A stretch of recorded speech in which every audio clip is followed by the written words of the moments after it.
and welcome to the Game Dev Local Podcast. I'm your host, Oscar Clark, he, him, and I am on a podquest to learn everything you want to know about game dev, but never dared to ask. And once again, I am delighted to be joined by Stuart. Stuart DeVille, tell us all about yourself. I know most people know you, but say it. TLDR, I'm Stuart DeVille, and I'm CEO, founder of Game Dev Local. I do a bunch of other stuff in the industry. If you want to know more about that, have a look on the website. Exactly. So since we last recorded, there's been a piece of news which probably seems very, very dull to a lot of people. Sure. The idea of a SIC code. What is a SIC code and why should we care? Why should we care?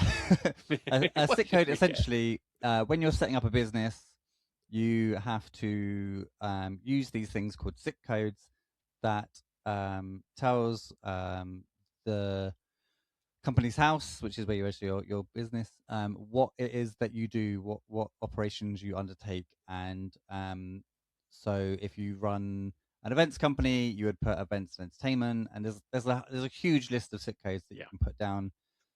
SIC stands for Standard Industry Codes, I believe. Yeah. Standard Industry Classification. Sorry. I was gonna say, I think you're right. Is for us as people who set up businesses, we kind of set it and forget it. But the problem that we've had historically with game development is that there hasn't been specific codes for game development. So when indies when people have set up their studios and they want to register their business, they set up as something like similar to. So some people put that they're in media and entertainment. Some people put that they are in IT and tech or like computing. Like there's so many things that we individually just have to best guess and put ourselves under. Exactly. Which means that we don't have accurate data for when for reporting on like how many indie studios are there, how many publishers are there, all this kind of stuff we don't have data on that we kind of need as an industry. Well, also the data is a bit skewed. So, for example, my company is down as under the SIC code for publishing of computer games, which I'm currently not doing. A lot of the work I've done as my own company, as opposed to the tech platform that I'm a director of, co-founder of. My own, consultancy business does a whole bunch of things, including create actual plays and consults on games and writes documents and does stupid podcasts for people who want to make games. That's not a great way to describe it. Talk about publishing computer games. It's not wrong in the sense that I have done that, but it's not a good, accurate thing. And I think what we struggle with, because so many development teams end up putting IT or entertainment or some other kind of SIC code, that lack of clarity has meant we've underreported what the games industry contributes to the country as a whole. And like when people pull up data and they say things like indies are this proportion of the games industry, a lot of it's like self-reporting, and a lot of it's like we sent out a mass they send out mass surveys to try and get people to, but then you've got two issues. Obviously, one, you might have sent it to people who don't need to put it in. They're just filling it in because they think, oh, I probably should. And then you've got people who are self-reporting and not quite doing it correctly. So there's all these little nuances. Whereas if we had this kind of regulated system that works for us in the back end, then it's a lot easier for us to go onto things like Company's House and pull out the data correctly. And that also helps us when we have conversations where we're trying to suggest like what areas might need funding and support. The numbers are massively skewed, so this would all help with that. And it helps with investors, it helps with government, we get taken more seriously. And also when we have, I don't know, for example, let's say the industry got somehow hit by a massive decline over the last 3 years. Somebody might notice. I mean, I'm being a bit evocative. Now, obviously, we could do carry on talking about this and it would bore everyone's pants off. But that's not what we're trying to do. No. The reason I thought it would be a useful thing to talk about is it opens up a kind of question about our function in the industry in terms of our engagement with society at large and how we get the industry as a whole represented. And if you're an indie or if you're a person inside a large team, you might not feel particularly powerful or capable to be able to make any changes or influence. However, things like this are only happening when we get amazing people working together and trying to set an agenda.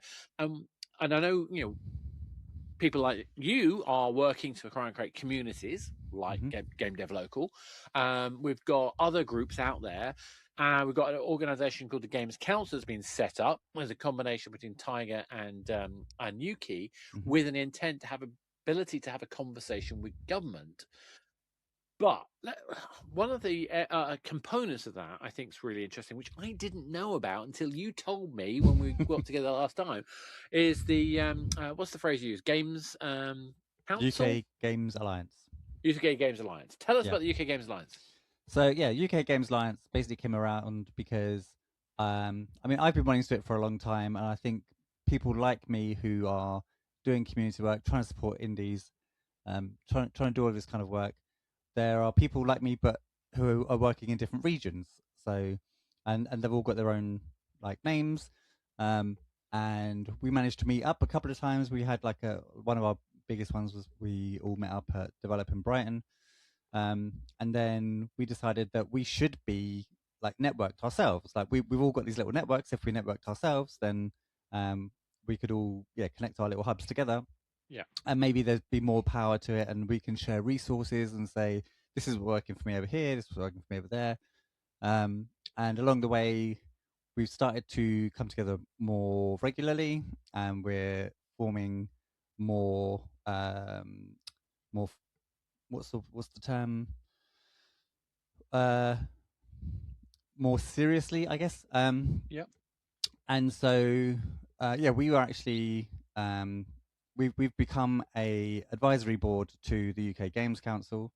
yeah, Um, they when they were putting across their proposals for things that they would talk to government about, one of the things that we highlighted that I think they may have been considering already, but we pointed out that sick codes, from our point of view and from our community's point of view, was something that should be raised. yeah, So and that's like part of what we're trying to do. Basically, there's no point all of these decisions being made up here, and indies being like, well, that maybe it's helpful, maybe it's not, but like maybe us as a group can get the voice of the indies and push it through the top. yeah, So the sick codes thing has gone through, um, and that's great. There is not enough of them, in our opinion, and we had a meeting recently. shocker. Right, it's a case of like, good, yeah, we've started it, let's so we're kind of adding on and being like, let's just do this and this will wrap up the job and then we can call that job done. Yeah, So yeah, we're looking at just expanding some of the categories, because sometimes you're a publisher, sometimes you're a game developer, sometimes you're a codev entity, sometimes you create tools. Currently, what we've basically got is you can now clearly state that you're a game developer or you're a games publisher. yeah, We need a few more broader terms than that. There's more to us than just that. yeah, There's freelancers, for example. We don't want everyone that does have some involvement in games. Like there's some audio companies that like plug and play with studios. So are they? We don't want to end up in a similar yeah. situation where those people are using "I'm a game developer" because again that skews the data.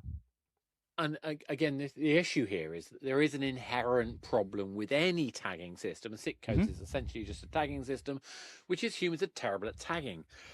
And the more you have, the more confusing it is. The fewer you have, the more difficult it is to get useful information. So there's always going to be a tension. But I think what's interesting about this is that what we're talking about here is that the UK industry has had its trade bodies. I've been a UK member for many years. I'm not currently, but that's just circumstances. That's one of those things. Hmm. Not no particular reasons. It's just timing. I've been a Tiger member. I'm not currently. Again, various reasons. No shade to be cast. Yeah. Both of them have overlapping but different agendas, and they're both attempting to express the interests of their members, typically developers or publishers. I mean, again, not that straightforward, because obviously there are people who are vendor companies who are members of such organizations. There are education groups part of those organizations. Yeah.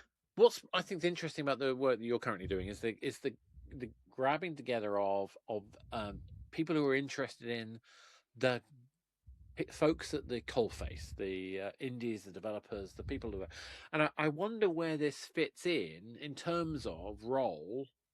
In terms, I mean, because it seems to me you're championing the art of making games and the conditions of making games. Is that fair? Yeah, I think I suspect this is kind of part of like the mid to late stages of the maturing of the industry, right? Like, Yeah. we've had like Yuki and Tiga doing work and helping us with similar kind of situations, but as with all of these things, I think there tends to be a bit of a disconnect between the people doing the thing and the people up the top who are making rules and decisions almost arbitrarily in order to support us. They're doing it from this is what it looks like from up here. I think we can do that for you down there, and we just want to connect the us down here and be like, actually, let me tell you directly what would really support us. Yeah. And try and get like a broader scope. This is the pain we're feeling. Yeah. That adds to the information available. Yeah. Yeah. Exactly. And I think it's interesting as well, particularly because with their long history between Yuki and Tiger, you know, I think one of the sort of casualties of that process was that, well, we also had the issue that games wasn't taken seriously as an industry by a lot of governments historically, although that did change, I mean, particularly when we started seeing some progress. I don't want to particularly talk pleasantly about the former government because I'm a bit biased politically. However, we did start to see some transition there, and I think we've seen some positive transition since. However, I think we lack the ability to talk with one voice, and I think the Games Council, whilst that is a thankless job, and whilst there are obviously lots of questions, having a body that can have a grown-up conversation with government about the interest of the games industry, I think is a very positive thing. Yeah. But I think you made a really important point, is that organization can't exist in isolation and be good at its job. I think it needs this grassroots engagement to make that useful. Yeah. How do you make sure that you stay as that grassroots voice? I guess it's kind of tricky. I mean, so each region's community support person tends to come at it from different angles. So obviously, for me, I am an indie developer. I have been running my own indie studio, but you're not limited to a region. But your audience are not entirely, but largely from that indie dev community, aren't they? How do you mean? Well, I mean, I'm thinking about Game Dev Local has, you know, lots of indie voices, lots of people who have been involved in the indie scene, some of whom have entered into the AA, AAA, universe, for want of a better phrases, and still stay engaged and supportive of the work that's done. We've got some people in the group, you know, I mean, to a certain extent, I include myself, although I'm not very active in the sort of day-to-day community side. I do the podcasts, obviously, but I'm not on the Discord every day. You know, who have long-term legacy. So I'm saying that you have this community of people who are actively talking to each other, supporting each other, trying to find out information about what makes games tick. And you've got other people who are feeding into that. But that's a different base, I would argue, than it's not regional. So it's not like you're not focused like Jamie's group in oh, my brain's gone. Are you talking about up north, Cameo? Up north, yeah. Game Republic. Game Republic, which is much more about North of England developers. I mean, not entirely. And also in Leeds, I think Andrew Canshaw has the Toast meetups that go on there. So there's some. And then you've got some Chris of these... Phillips and Game Anglia. Exactly. And you've got and Robin, guys, of course. Mustn't forget Robin on Chris. Robin. Game Anglia. There, Yeah, there's about there's about oh I think originally there was like 12 of us like from yeah, the different regions. I think right now there's more than that. I think we're maybe up to 16 of us. yeah. Um, But my point is that there yeah. are these regional groups, but then we've also got these other groups, and I don't know if they are involved, but the limit breaks of the world, who have a different mandate and a different function, Mm, and they're tending to be more looking at kind of entrance into the industry or mentoring for new participants in the industry. I mean, yeah. I'm paraphrasing terribly. You know, Yeah. I'm sure Joe and the others, or Declan, or those kind of folks will be angry at me for not using the right terminology. But my point is that there are different focuses, and it's hard to say we have everything covered, I would argue, Hmm. because I don't think we have, you know, good regional exposure in all of the regions. I think there are some good ones out there, and we've mentioned some of them, not all, but we've mentioned some of them. I know that Brian Baglow is doing an amazing job up in Scotland trying to Hmm. get the Scottish Games agenda going. And Yeah, he's doing as amazing up somebody, there. Yeah. well, our company is based in Edinburgh, so that matters to me. You know, we're going Hmm. to hopefully go up and support him on the 2nd of March for an event he's having up there. But these are conversations that I think are really, really important, because I think unless we have this understanding of what's actually happening to game Hmm. developers, what skills they actually need, Yeah. how they're accessing training and support, how they're accessing funding, particularly grants, how we're allocating grant funding. Is, for example, games getting the fair share of the media grant funding compared to film, compared to television, Mm. given its scale of contribution to the economy? Now, I'm not trying to sort of say that um, I don't want to come across as ungrateful, but I have the opinion that we are underserved by our support in terms of that, given the level of impact the UK games Hmm. industry has, given the scale it delivers in terms of revenue, but also bearing in mind how many of our studios have been sold to major external country organizations, that to me shows that we've got some issue. I mean, I think a lot I'm of not, that comes down to the fact that we haven't had the support, right? yeah, If a UK dev does well, goes big, and there's a conversation to be had about them being bought, yeah, like the reason why they don't get bought in the UK or why they don't consider like prioritizing remaining or trying to keep the company in the UK yeah, is because they don't they don't feel like the UK owes them anything. no, The one thing that devs do really well, and this is it's kind of like we're a victim of our own success, right? Because we haven't had the funding, we haven't had the support, and I think what isn't understood is that there's a sea of devs that crash against the rocks, yes, and enormous C, yeah, and so and even the ones that manage to survive hitting the rocks and do well and make money, they still hit the rocks. They still have a broken leg and a bloody yeah. face, like, but they managed to survive it. I was ginger So, once. so yeah, so I think that we're yeah, like I said, we're a victim of our own success. People look Yeah, at us and they go, "Oh, you if you're an indie dev, you focus on making an indie game. It'll blow up. You make a ton of money. You don't need help and support. You did it with yeah. nothing." Whereas But really, also, if you we look could at, do more. yeah, exactly. But where I'm coming from is that if you look at the economics of, say, film or TV, there's usually a pre-sale valuation or some. I can't remember the terminology, Hmm. but if you have a script and you present it and yeah, and you make some initial work, you will be paid for that part, and that's not an option that exists in the games industry. All of the effort and energy we put into making a game, we're not going to get any return from the sunk cost. Hmm. We're only going to get our return from the future revenue generated. Yeah. So I think there's some economic differences which don't necessarily go in our favor. And by the way, for anyone that is concerned, I'm actually delighted when companies get bought by bigger companies from the US or China. I've got no fundamental issue with that at Hmm. all. I just want to make that clear.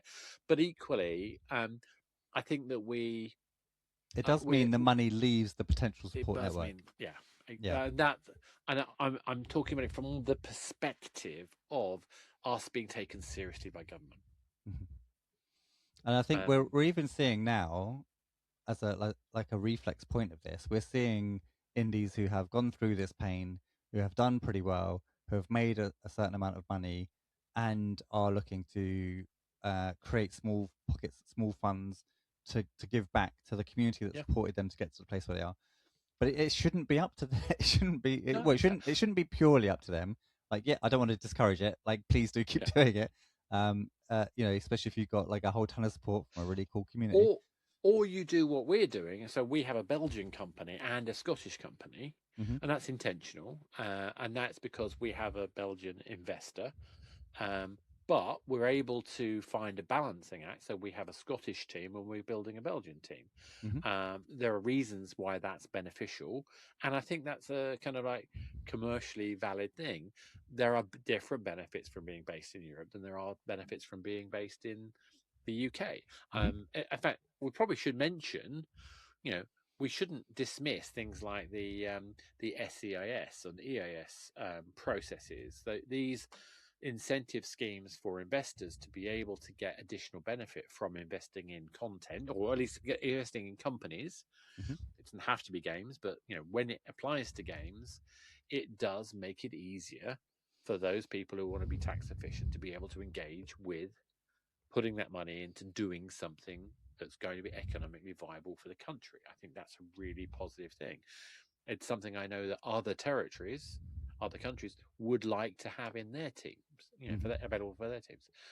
So I don't want to make, I don't, whilst we are complaining that we're not getting the love we would like to have, Yeah. I don't want to for those indies who don't know this stuff, thinking about the fact that we can get grants, those grants typically coming from the UK Games Fund or Innovate UK or Creatively England, Creative Scotland. They are valuable. They are, well worth looking out for. Hmm. And I know a lot of teams who succeed because they've managed to get those grants. But the paperwork is not inconsiderable. Yes. And in some cases, again, this isn't really bashing it. It's Yeah. that the process involved and the way that it's managed means that it's helpful to a point. Um, and I've actually heard some teams say that they were worse off for Yeah. going through that process and trying to manage the finances and all of that kind of stuff. I think potentially what we need is um, because what we're doing is that the indies take the hit on the risks. Yeah. We take all of the risk. All the risk. It's like we work part-time jobs while we run our studios. Some people work two jobs. Yeah. I work a job and I freelance. Yeah. And I think that yeah, so we just fully take on that risk ourselves. Whereas we could do more if we were given little pockets of money to take away Yeah. the risk, because there's But I'd argue that the pockets of money we did have access to, because I know there was a prototype fund. I think there still is. Mhm. There is the UK Games Fund. The Yeah, thing is that the pockets of money that are allocated are too small to be able to do anything with it. I mean, to do they're anything either that's too small deliverable. or they're too big for too few. We Yes. need something in the middle. We need something that isn't like um what was it? It's something like there's between, I think it's 5 and 20K for the small fund, and then it's 150 for the big one. But that's as far as I'm aware, that's still match funding. So you still need Yeah. someone else to back you to say that you've got a good project. But I'm assuming that they do that in order to outsource their risk mitigation and their due diligence. Like they've got someone else saying they'll back it, they'll put in 150K or whatever the equivalent is, and so then you can come and you can claim to get the other half, which is even harder for you to do. It means that you're not just trying to convince one person to give you some money; you have to convince two people to give you some money. Yeah. So Well, I a think lot of it's us more don't than even that. get Is that that far. there's this dance that goes into this Hmm. because you've got to find your angel or your other investor, or you've got to have the pool of money, Yourself. or you have to have the financial knowledge about how to pay Peter to pay Paul in order to get the timing right, in order to be able to provide the match funding. For example, if you have a team that is then raising the money, but a different team that's doing work for hire. But how there are often ways where the service essentially could be loaned by one, and again depends on the clauses in the particular agreements, and it's not always clear, but there are smart ways where essentially you can offset that process as long as you're doing it legitimately and within the rules. Yeah. But most people don't know this stuff. Most Yeah. people don't have access to finance people who have the clout to say you can do this, you can do this, you can do this, and this is the legitimate way to do it. Yeah, what you really need is if someone's going to come along and give you need someone to come along and give you money, but B, you need someone who can give you money, and kind of support you with that, like Yeah. with that understanding of I how love you. I love a phrase. I can't remember who said it. Where your relationship with your investor is longer than the average marriage. Yeah, I've heard that. Yeah, they are literally in for the long haul, Yeah. for obvious reasons. I feel Yeah. like, but Exactly.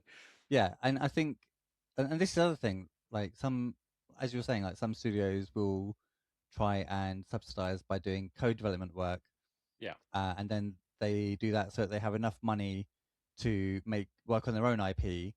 And I've seen this plan come up a few times where people are like, we'll do codev, we'll work on our own IP, and then once we've got a certain amount of money together, we'll pitch for the fund, because we'll also have money to back ourselves. But what I've seen happen time and time again is they get into codev and they stay in codev, Because the skills for codev are not the same as developing IP. and also because they make enough money from the codev to support them working on the codev. They don't make enough money from the codev to also fund a game. But also, and the number of teams I've seen go down because they try to maintain a team for an IP, often when they haven't done the actual testing whether the IP's got any legs or not. But their processes to do work for hire are trying to be applied in the working on the IP, and they end up being stuck with milestones that wouldn't make sense if you're doing your own thing. Yeah, and and like I say, a lot of those die. It's just another. There's so many paths to death. We need a million ways to die in game dev. That's it. We'll do a video on a million ways. In fact, maybe that should be the title of the thing: a million ways to die in game dev. I've often thought about like that. What I try and teach every developer that I talk to that's trying to run their own studio or create their own studio, I'm always like, look, there's 1,001 things that you can do or that you could do to make your game, to make your processes better, but there's like a smaller amount of things that you need to avoid in order to actually survive the full process. And so I try to focus them around the smaller list, like don't do this, this, this, and this, because that will absolutely kill you. And then when it comes to like what best process you might have or all that kind of stuff, like that, because there's just too much noise out there. I'm like, if you just did this, like yes, you could do all of that stuff, but it's the things. And how much of that is survivor bias?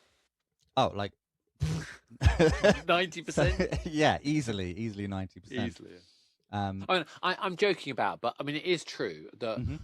I mean, I think one of the things that inspires a lot of people to want to make their own game is that they see a Balatro or they see a Lightning in the Bottle 33, guys. Lightning in the Bottle guys, and they go, "I want that. I can be that." And I think even if they have got that idea, I think this is the hardest part. I think that my Rocky Horror game had an incredible potential still to this day, and it fell flat for lots of reasons I won't go into. But what was interesting is when I realized that it should have been a K-pop game in like 2018, because K-pop was growing, it had the scope, it had the scale, but I couldn't convince people because the previous path we'd gone down with Rocky Horror. Well, I love Rocky Horror. I would have released a Rocky Horror game, but we made a mistake in the rhythm mapping and the way that we were trying to do UGC-based dances rather than it was rhythm touch dance game. By the way, we made some mistakes in the development process, most of which were technical, but they were hidden about why they were causing the issue. And once we solved it, we'd run out of money. Right. You can't raise more money when you've already run out of money and your data says your game's not there. Even if you've worked out what the lightning in the bottle. And again, don't feel sorry for me. I'm fine. It's all good. but I Yeah. still would love to make the Rocky Horror game. But again, you Yeah. took on all the risk yourself. All the rest. Well, we did, but our investors did too. We did get investment. Okay. And I'm no complaints to our investors. They were great. They worked really hard, and they were very supportive. But we couldn't convince them to follow on, and that happens. Yeah. It was also very early in the stage where game teams were getting SCAS, and we took we gave away too much in that era. So again, lessons that we've learned in the process. So, like I say, I used to have hair, but the point is that we've been there, and for those who don't know, I've had lots of successes and lots of failures. Everyone, we learn from every single thing. The only real failure is when you stop. Yeah. And grit, whatever that means, is an important factor. But I think what we're trying to get to today is trying to show people that there is a state of affairs in this industry, and some of that is supported by government. But we feel, I think it's fair to say, that there could be more support, more effective support for game makers. And where do you think is the biggest gap in the pathway for that? I feel a little bit like there's a couple of big prongs, because one of them is a knowledge problem, and we try and fight that battle every day. But you can't really effectively choose when you meet someone, or when they find you, and when they find out that you have like this wealth of information. Like even people who find the podcast now, like good for them. They've got like we've got 250 plus episodes that they can go back through and try and figure out, like, well, what is it that I don't know? But that's going to take you some time, right? But you could catch upon an episode at the right time that has the right information. So I think there's like a knowledge problem, especially as the one thing that we see time and time again is someone going, I've got an idea for a game, I'm going to make that game. That game's going to be my studio, and you've just skipped 1,000 steps. And every time I talk to a new dev and I say that exact same sentence, I see their face drop, because normally they're like, oh, I've just been doing this for insert like length of time, and I wish I'd have met you at the beginning of this, because I feel like where I'm at now, I'm going to have to bin a load of stuff. So there's that, and then there's a funding issue, and then there's a job scarcity issue. Yeah. So I think I'm not far. I mean, I think I agree with most of that. I think from a funding perspective in particular, the way I look at it is that I think we have these stilted stages. I think we don't have enough in prototyping. No. I think the finding ways to empower people to not just prototype but to market test, that ability, or even training to market test. I would agree with you on that, in that I think what it is we need to speed up that process for everyone. Yeah. Because everyone's doing it without funding, and everyone's doing it part-time, and everyone's finding out what they can when they can. Yeah. It's just a massively slow process. We have people who have been making a game for a year, 2 years, and then they discover that's not the game. Like, no. We need to help everyone speed up that starting process, and to your point, that's where funding would come in. And the reason why I think that funding or that process would help is to put the emphasis on some evidence as an output. So this game has legs. I think that because of this data. And I think the reason why that's important is because then when you go to get your angel fund or your next round, whatever that is, your further grant or whatever, you have a piece of evidence. So I think it would immediately minimize the number of games that get to the point where they can get funding that are a waste of time.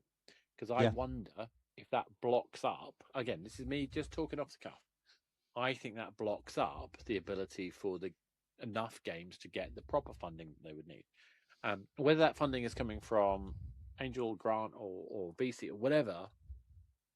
But again, understanding that kind of process, I think I think part of this then is also thinking about how you get from that kind of the first kind of playable is tested Mm. to how we get this thing to a soft launch or a ready for launch kind of stage, and then how we encourage the funding for ensuring that that game can be launched with enough momentum. I'm not talking about just marketing, I'm talking about content and delivery, Mm-hmm. so that post launch the game still feels fresh and alive.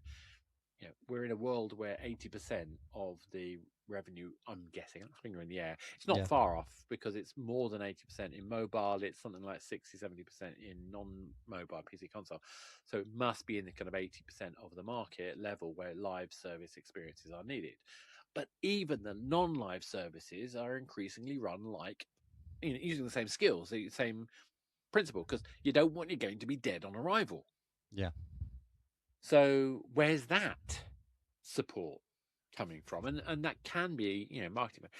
But I do wonder, again, this is me wondering whether even before just the monetization part of it, even before the funding part of it, whether it's about how we teach people about how games work. Yeah, Because that's what I'm saying. There's a massive yeah, knowledge problem, yeah, and I think this is also part of it's what you're saying. Yeah, well, I think it's part of what happened um with investors and publishers, is that we had this drop in the barrier to entry, and you had people who made things that looked pretty cool, but because of the drop in barrier to entry, any man and his dog everywhere can suddenly make a game. They can get it, they can make it looking pretty good, and then they would go and pitch. And so you've got investors and publishers who are receiving a higher influx of pitches, yeah, and it's harder to discern, well, which of these people actually knows what they're talking about.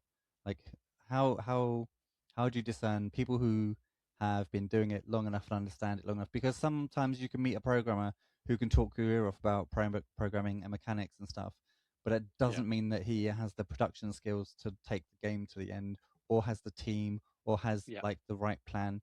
But he's got a pitch deck, and it's got all the right slides in it, and it's got like some guesstimate estimate numbers in it, and so investors and publishers were getting burnt with these because there's a higher volume of them. And now we're at this situation where they're like, well, what is the vetting process here? How do we actually make sure? How do you spot who? Because again, some people have lightning in a bottle, right? yeah, And you don't invest in them, and then they kick off thanks to TikTok or a good Kickstarter campaign or whatever the insert magic uh, step was. And then they go, oh damn, I should have invested in that. And then again, yeah, they're back at this problem where they're like, well, this team looks like they could be that, but how do we know? yeah. I mean, yeah, exactly. How would they know? I mean, the thing in my head, what always I come back to is business strategy. Because I don't think, the design courses I've seen um, still seem to have too much emphasis on like art or code elements or how to be an indie. And not saying there's anything wrong with that. Mm-hmm. I know it's good that there are also courses that are about how to be an indie. But if we're going to teach design, can we teach design? Can we teach economics? Can we teach marketing? Now, why am I talking about for a design course teaching economics and teaching marketing? Well, because I'm biased. I was a marketeer. I was trained as a marketeer, and Mm-hmm. it's the marketing and economics elements which have made me better at being a designer. Mm. The reason they work is because I have to think about applied psychology. Marketing is essentially applying the process of a decision making through an external party. I'm paraphrasing, I'm Mm-hmm. sure someone else come with better words than that. But if you think about it, I want to create awareness, interest, desire, action. That's how you get people to want to, be interested in a product and buy it, Mm-hmm. hopefully. Well, what you're doing in a game, well, we're trying to create awareness of what they can do, interest in doing it, desire for the outcome, and act on the thing to get it. But we also want retention. Mm. It is a very similar process, and a lot of the stuff I put in the book is all around thinking about the psychology of it. But I equally talk about economics, because how are we going to do the balance of the rewards, the skills, the outputs, the dilemmas, the tension, if we don't understand how to think in systems? Yeah. And what is the kind of classical methodology that we can use to drive that? Well, it's fundamentally microeconomics. Or in fact, you could even argue it's macroeconomics. It's looking at the way systems, Keynesian macroeconomics is a fantastic way of looking at how you create systems which influence themselves. Yeah. And again, I'm being very biased, but my view is that if we're not training people on the basics of how do you set up a company, how do you get funding, what does a company structure need to include, how does a game team need to be set up, what are the skills required, what's the production pipeline look like, how do you hold people to account for delivery, how do you manage a culture, how do you understand the commercial framework you're sitting in when you're dealing with a third-party platform like an Apple or a Google or a Steam? Or lo and behold, you manage to get the holy grail and get to talk to, Sony or Xbox.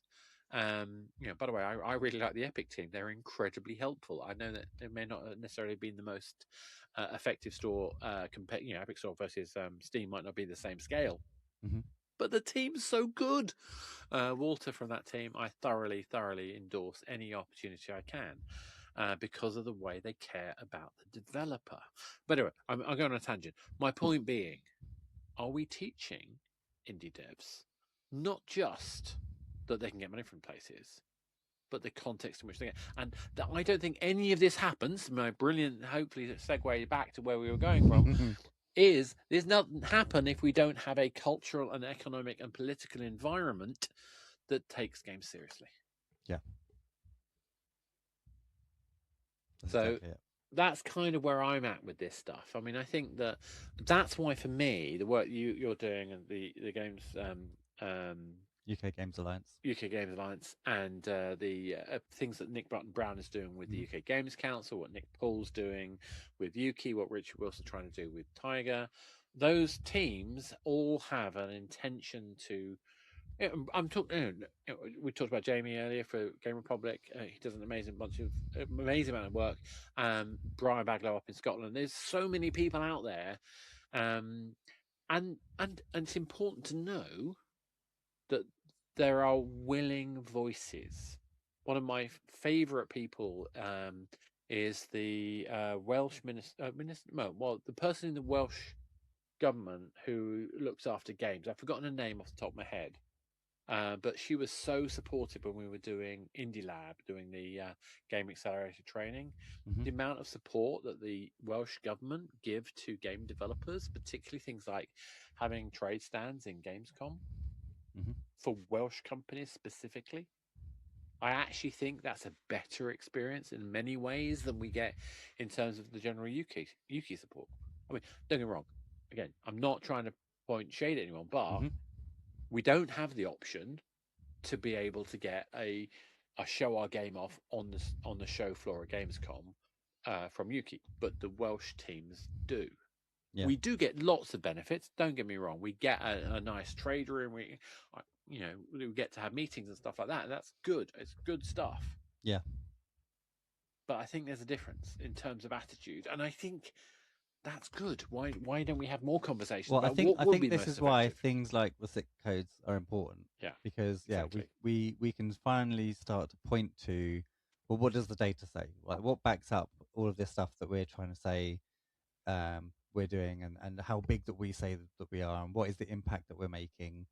How many studios are there versus how many co-development studios are there?